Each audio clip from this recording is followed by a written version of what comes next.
Okay, നമുക്ക് K അയ്യപ്പപ്പണിക്കറിൻ്റെ the village എന്ന് പറഞ്ഞ് പോയി നോക്കാം. ഇയാൾ കുറച്ച് ഇമ്പോർട്ടൻ്റ് ആയിട്ടുള്ള ഒരാളാണ് കേട്ടോ. ഇയാൾ ഈ മോഡേണിസ്റ്റ് പോയിട്രിയും മോഡേണിസവും ഒക്കെ ആയിട്ട് മലയാളത്തിൽ കുറച്ച് ബന്ധമുള്ള ഒരാളാണ്. പിന്നെ വലിയൊരു ട്രാൻസ്ലേറ്ററാണ്. പല വർക്ക്സും ട്രാൻസ്ലേറ്റ് ചെയ്തിട്ടുണ്ട്. പിന്നെ PhD ഒക്കെ എടുക്കാൻ പോകുന്നത് USA-ലാണ്. അപ്പോൾ ഇയാൾ കുറച്ച് ആളാണ്. നമുക്ക് നോക്കാം അയാളെക്കുറിച്ച്. ഡോക്ടർ കെ അയ്യപ്പൻ നായർ എന്ന് പറയുന്ന ഒരു ഇൻഫ്ലുവൻഷ്യൽ മലയാളം പോയിറ്റാണ്, ലിറ്റററി ക്രിട്ടീക്കാണ്, അക്കാഡമിക്കാണ്, scholar of the modern and post modern literary theories as well as ancient Indian aesthetic and literary tradition. So ഇപ്പോൾ തന്നെ മനസ്സിലായല്ലോ, ഒരു scholar of modern and post modern literary തിയറീസിൻ്റെയൊക്കെ ഒരു സ്കോളറാണ് അയാൾ. പിന്നെ ജനിക്കുന്നത് കുട്ടനാട്ടിലാണ്, കേരള കുട്ടനാട്ടിലാണ്. ഫാദർ നാരായണൻ നമ്പൂതിരി, അമ്മ മീനാക്ഷി അമ്മ. അത് നമുക്ക് വേണ്ട. അക്കാഡമിക് ക്വാളിഫിക്കേഷൻ നോക്കുകയാണെങ്കിൽ യൂണിവേഴ്സിറ്റി ഓഫ് ട്രാവൻകൂറിൽ നിന്ന് BA എടുക്കുന്നുണ്ട്, മാസ്റ്റേഴ്സ് എടുക്കുന്നുണ്ട് കേരള യൂണിവേഴ്സിറ്റിയിൽ നിന്ന്, MAയും PhD എടുക്കുന്ന ഇൻഡ്യാന യൂണിവേഴ്സിറ്റി USA എന്നാണ്. ഇനി പ്രൊഫസറായിട്ട് ഇവിടെ വന്നിട്ട് കോട്ടയത്ത് പഠിപ്പിച്ചു, university college Thiruvananthapuram and institute of English university of കേരളയിൽ പഠിപ്പിച്ചിട്ടുണ്ട്. ഇനി he was the head of the department of the institute of English and retired in 1990. അത് നമുക്ക് വേണ്ട. പിന്നീട് he published articles of poetic genius like PB ഷെല്ലിയുടെ, TS എലിയറ്റിൻ്റെ, അങ്ങനെ prominent ആയിട്ടുള്ള English റൈറ്റേഴ്സിൻ്റെയൊക്കെ articles പുള്ളി പബ്ലിഷ് ചെയ്യുന്നുണ്ട്. മലയാളം വീക്ക്ലി ആയിട്ടുള്ള കൗമുദിയിലും ഡെമോക്രാറ്റിക്കിലും ഒക്കെ പബ്ലിഷ് ചെയ്യുന്നുണ്ട്. പിന്നെ ഇയാൾ വലിയൊരു ട്രാൻസ്ലേറ്റർ കൂടിയായിരുന്നു കേട്ടോ. ഇനി നമ്മൾ പറയും. Initially he was greatly influenced by ചെങ്ങമ്പുഴയിലേക്ക് ഭയങ്കര ഇൻഫ്ലുവൻസ്ഡ് ആയിരുന്നു. പിന്നീട് ഒരു മോഡേൺ പോയട്രിയിലേക്ക് ഇയാൾ മൂവ് ചെയ്യുന്നുണ്ട്. അവിടെയാണ് പുള്ളിക്കാരൻ്റെ ഓൺ സ്റ്റൈലും കാര്യങ്ങളും ഒക്കെ എംപ്ലോയ് ചെയ്യുന്നത്. പിന്നീട് നമ്മൾ നോക്കുകയാണെങ്കിൽ പുള്ളിക്കാരൻ്റെ പ്രസൻസ് അല്ലെങ്കിൽ influence in the second half of Malayalam പോയട്രിയിൽ, അല്ലെങ്കിൽ 20th സെഞ്ച്വറിയിൽ സെക്കൻഡ് ഹാഫ് ഓഫ് മലയാളം പോയട്രിയിൽ ഭയങ്കര ഇൻഫ്ലുവൻഷ്യലാണ് ഇയാളുടെ ഒരു പ്രസൻസ് എന്ന് പറഞ്ഞു കഴിഞ്ഞാൽ. പിന്നെ 1960s മോഡേൺ സെൻസിബിലിറ്റി മലയാളം പോയട്രിയിലേക്കും അല്ലെങ്കിൽ മലയാളം ലിറ്ററേച്ചറിലേക്കും മോഡേൺ സെൻസിബിലിറ്റി അയാൾ ഇൻഫ്യൂസ് ചെയ്യുന്നുണ്ടെന്ന് വേണമെങ്കിൽ നമുക്ക് പറയാം.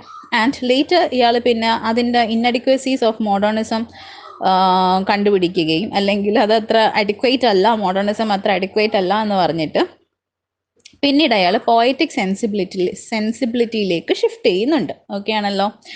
പിന്നെ എന്ന് പറഞ്ഞു കഴിഞ്ഞാൽ ഒരു ട്രാൻസ്ലേറ്ററാണ്.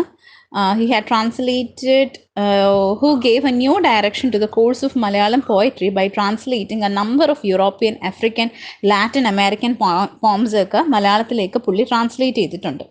പിന്നെ ഇയാളുടെ കളക്ഷൻസ് നമ്മൾ നോക്കുകയാണെങ്കിൽ 4 വോള്യത്തിൽ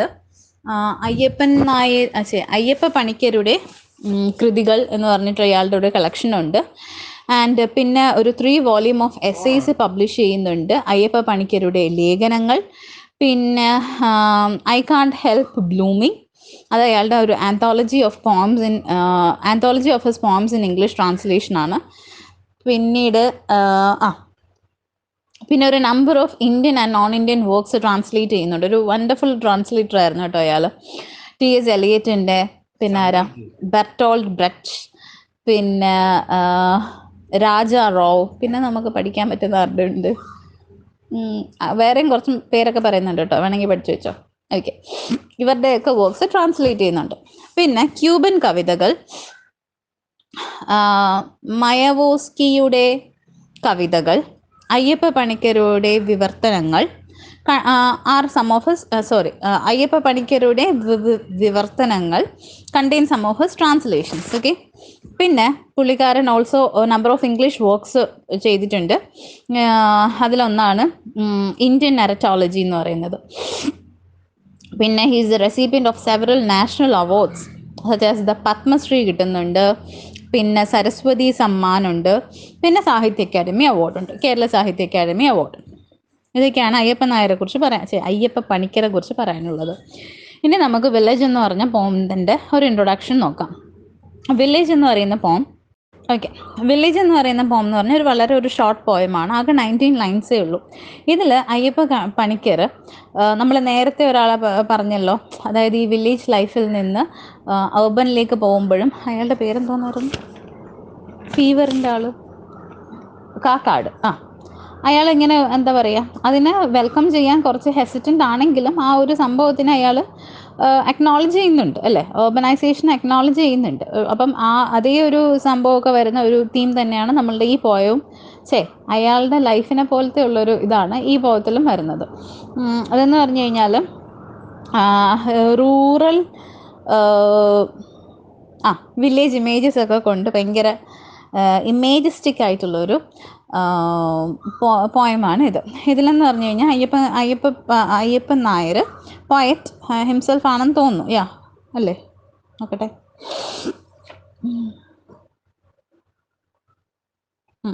പോയറ്റ് എന്നേ എല്ലായിടത്തും പറയുന്നുള്ളൂ. പക്ഷെ എനിക്ക് എവിടേക്ക് ഒരു സബ്ജക്റ്റീവ് ടച്ച് തോന്നി. ഓക്കെ. ദ വില്ലേജ് എന്ന് പറയുന്ന പോം ഒരു ഷോർട്ട് പോയമാണ്. ആകെ 19 ലൈൻസേ ഉള്ളൂ. ഇതിൽ അയ്യപ്പപ്പണിക്കർ എന്ന് പറഞ്ഞു കഴിഞ്ഞാൽ ഈ ഒരു പോത്തിലൂടെ ഫുൾ എന്തോ നമുക്ക് കാണാൻ പറ്റുന്നതെന്ന് വെച്ച് കഴിഞ്ഞാൽ പിക്ചറസ്ക് and natural images of rural life നമുക്ക് കാണാൻ പറ്റും. ഇഷ്ടം പോലെ അങ്ങനത്തെ കുറേ റൂറൽ ലൈഫിനെ ഡെപ്പിക്റ്റ് ചെയ്യുന്ന കുറേ ഇമേജസും കാര്യങ്ങളും നമുക്ക് കാണാൻ പറ്റും. അതിൽ beautiful rustic images of nature കാണാം, വില്ലേജ് ലാൻഡ്സ്കേപ്പ് നമുക്ക് കാണാൻ പറ്റും. അതിൽ കാനോ എന്ന് പറയുന്ന മറ്റേ സാധനം, വള്ളം അല്ലെങ്കിൽ തോണി, പിന്നെ ക്ലൗഡി സ്കൈ ഉണ്ട്, റെയിൻ ഉണ്ട്, വെറ്റ് എർത്ത് ഉണ്ട്, ഇതൊക്കെ നമുക്ക് കാണാൻ പറ്റും. ആൻഡ് ഇതൊക്കെ അയാൾ പ്രസൻറ്റ് ചെയ്യുന്ന with a tinge of nostalgia, പുള്ളിയുടെ പാസ്റ്റും കൂടെ കലർത്തിയിട്ടാണ്. ഓക്കെ. പിന്നെന്ന് പറഞ്ഞു കഴിഞ്ഞാൽ it is also reminder of the changing serenity അല്ലെങ്കിൽ scenery of the countryside to cities and towns with skyscrapers and ഇൻഡസ്ട്രിയലൈസേഷനൊക്കെ കുറിച്ചിട്ട് പറയുന്ന ഒരു പോമാണ്. അപ്പം എങ്ങനെയാണ് റൂറൽ ലൈഫ് ഒരു urbanലേക്ക് ഷിഫ്റ്റ് ചെയ്യുന്നതെന്നൊക്കെ നമുക്ക് ഈ ഒരു ഇതിലൂടെ കാണാൻ പറ്റുന്നുണ്ട്. Okay. The poet asks us to memorize the delightful images the nature provides us and to try to preserve them for the coming generation so that the coming generation could enjoy the aesthetic beauty of it. So പോയിട്ട് നമ്മൾ ഈ ഒരു കവിതയിലൂടെ നമ്മളോട് പറയുന്നതെന്ന് ചോദിച്ചു കഴിഞ്ഞാൽ ഈ നേച്ചറിൻ്റെ ബ്യൂട്ടിയും കാര്യങ്ങളും എല്ലാം നമ്മൾ പ്രിസർവ് ചെയ്ത് വെക്കണം. ഈ ഡിലൈറ്റ്ഫുൾ ഇമേജസ് ഒക്കെ നമ്മളുടെ ഉള്ളിലും ഉണ്ടായിരിക്കണം. സോ ദാറ്റ് ഇനി വരാനിരിക്കുന്ന ജനറേഷന് നമുക്ക് കൈമാറി കൊടുക്കാനായിട്ട് പറ്റും. അതാണ് നമ്മളുടെ പോം. ഇനി നമുക്ക് ക്രിട്ടിക്കൽ ഇവാലുവേഷനിലേക്ക് പോവാം. ഈ പോയം ബിഗിൻ ചെയ്യുന്നത് തന്നെ പോയറ്റ് ഒരു കൺവെർസേഷൻ നടക്കുകയാണ്. ഒരു പോയറ്റും പോയറ്റിൻ്റെ ഒരു കമ്പാനിയനും ആയിട്ടുള്ള ഒരു കൺവെർസേഷൻ നടക്കുകയാണ്. അപ്പോൾ അങ്ങനെയാണ് നമ്മളുടെ പോയം ബിഗിൻ ചെയ്യുന്നത്. The poem begins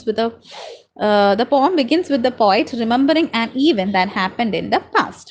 In the recent past, a companion of the poet took the poet to his village. അപ്പോൾ പുള്ളിയുടെ ഒരു ഫ്രണ്ട് പുള്ളീനെ എവിടെ കൊണ്ടുപോവാണ്, വില്ലേജിലേക്ക് കൊണ്ടുപോവുക, അയാളുടെ വില്ലേജിലേക്ക് കൊണ്ടുപോകുക. അപ്പോൾ കമ്പാനിയൻ ഇങ്ങനെ വില്ലേജ് കാണിച്ചിട്ട് പറയുന്നുണ്ട്, ഇത് എൻ്റെ വില്ലേജ് ആണെന്ന് പറയുന്നുണ്ട്. അപ്പോൾ ഉടൻ നമ്മളുടെ പോയറ്റ് ഭയങ്കര ഫ്യൂരിയസ് ആയിട്ട് റിപ്ലൈ ചെയ്യുകയാണ്, അല്ല ഇത് എൻ്റെ വില്ലേജ് ആണ് എന്ന് പോയറ്റ് ഫ്യൂരിയസ്ലി റിപ്ലൈ ചെയ്യുന്നുണ്ട്. But the poet replied that it was his village. The companion, furious by the poet's reply, entered a canoe. Companion അങ്ങനെ ഇത് കേട്ടിട്ട് ദേഷ്യം വന്നിട്ടാണ് അയാൾ ഒരു തോണിയിലേക്ക് കയറുന്നത്. The poet became an or. അപ്പോൾ അവിടെ മുതൽ മെമ്മറീസ് തുഴഞ്ഞു പോകുന്നത് ആരായിട്ട് മാറുകയാണ്, പോയറ്റായിട്ട് മാറുകയാണ്. Okay. The poet became an oar and took him away to a distant place. The companion transformed himself to a cloud. ഇനി ഇത് മുഴുവൻ ഇമേജസും കാര്യങ്ങളൊക്കെയാണ് കേട്ടോ. അപ്പോഴത്തേക്ക് എന്ത് പറ്റി, ഇയാളെ പിന്നെ ഓറായിട്ട് മാറുന്നു. നമ്മളുടെ പോയറ്റ് ഒരു ഓറായിട്ട് മാറുന്നു. ആൻഡ് പോയറ്റിൻ്റെ ഫ്രണ്ട് കമ്പാനിയൻ എന്തോ ആയിട്ട് മാറുന്നു, ക്ലൗഡായിട്ട് മാറുന്നു. അങ്ങനെ പറന്ന് ഇങ്ങോട്ട് പോയി, ആകാശത്തേക്ക് പോയി. അപ്പോഴത്തേക്ക് നമ്മളുടെ പോയറ്റ് ഒരു ലൈറ്റ്നിങ് ആവുന്നു ആൻഡ് ടിക്കിൾഡ് ഹിസ് കമ്പാനിയൻ. അപ്പോൾ എന്ത് പറ്റുന്നു, കമ്പാനിയൻ ഒരു മഴത്തുള്ളിയായിട്ട് വന്ന് താഴെ വീഴുന്നു. The companion hit the ground scattering as raindrop. ഇനി poet becomes the wetness in the ground. പിന്നീട് ആ ഗ്രൗണ്ടിലെ വെറ്റ്നെസ് ആയിട്ട് ആരാന്ന് മാറുന്നത്, നമ്മളുടെ പോയറ്റ് മാറുന്നു. പിന്നെ ഒരു കാര്യം പറയുന്നത്, പിന്നെ എന്തോ ഒരു വല്ലാത്തൊരു ടേൺ ആണ് നടക്കുന്നത് കേട്ടോ. They played games together.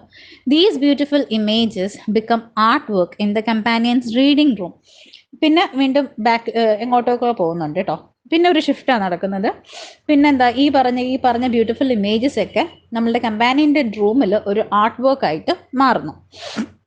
The poet asked his companion to keep the images in his എവിടെ പോയി in his fragrance lit memory and contemplate on them when he goes to his village. So ഇനി പോയിട്ട് നമ്മളുടെ കമ്പാനിയനോട് പറയുന്നത് നീ ഇതിനെയൊക്കെ ഒരു എന്താ പറയുക, ഈ ഒരു ആർട്ട് വർക്കിനെ നീ ഭയങ്കര മെമ്മറി ആയിട്ട് സൂക്ഷിക്കണം. Okay, to keep these images, ഒരു ഫ്രാഗ്രൻസ് ലിറ്റ് നിൻ്റെ മെമ്മറിയിൽ ഇത് സൂക്ഷിക്കുക, എന്നിട്ട് നീ അതിനെ അയവിറക്കുക എപ്പോഴാണ് നീ നിൻ്റെ വില്ലേജിലേക്ക് പോകുമ്പോൾ. He ask his companion to remember the image of river, its bank and the people in the village.